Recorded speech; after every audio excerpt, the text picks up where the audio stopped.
Good morning, and welcome to Redeemer Lutheran Church. I'm Pastor Gary Lodehold. As I began to consider what I was going to talk about for this week's Pastor Gary Live Reflections, my eyes began to scan my bookshelves to see if there was anything there that captured my imagination.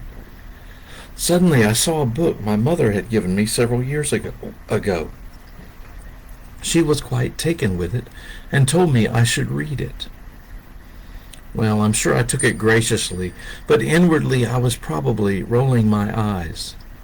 What I often find is that things like that about faith or Bible that are new and exciting to normal folks aren't new to me after all the schooling I've had in that area.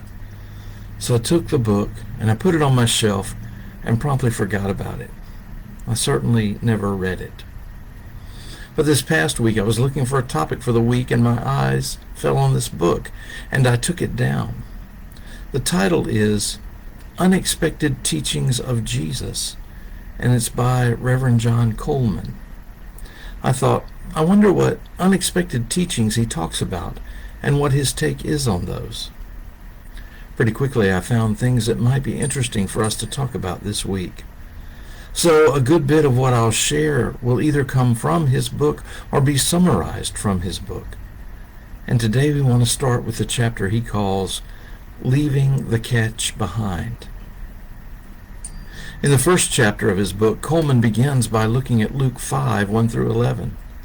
In this scripture passage, Jesus is teaching beside the Sea of Galilee, and because the crowd presses in on him, trying to get closer and closer, Jesus asks some fishermen nearby to let him get in the boat, and they put off a little way from the shore, and Jesus taught the people from there. When the time of teaching had ended, Jesus told the fishermen to go out a little further and to let down their nets for a catch. But they must have thought he was crazy. What right did this preacher have to tell these professional fishermen how to fish? But they did it, and they caught a large catch. They made their way to shore, and that's when Jesus called Peter and James and John to follow him. From now on you will fish for people, Jesus said. And then the text says, when they had brought their boats to shore, they left everything and followed him. They left everything and followed him. We live in a world that glorifies success. We strive for a house others will marvel at, for perfect physiques in middle age, for just the right statement car. There used to be a bumper sticker that said, "The one who dies with the most toys wins."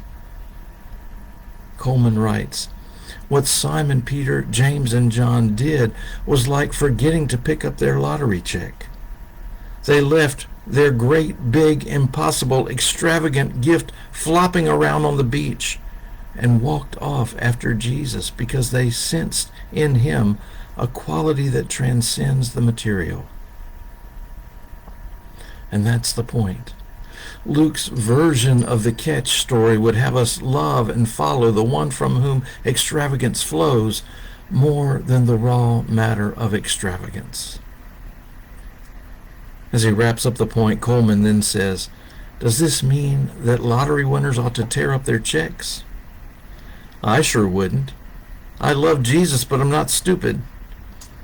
What we should all do, winners and losers alike, is keep our eyes on Jesus, not on the dollar signs. When we focus on Jesus and try to figure out what he calls us to do and who he calls us to be, we open ourselves to the possibility of living daily within the jackpot. He concludes, the real miracle, the heart of mystery, the never-ending blood rush of all wonders, is Jesus the Christ. We give ourselves to him, not to the check or to the fish. Thanks for watching, and remember to let this day belong to God.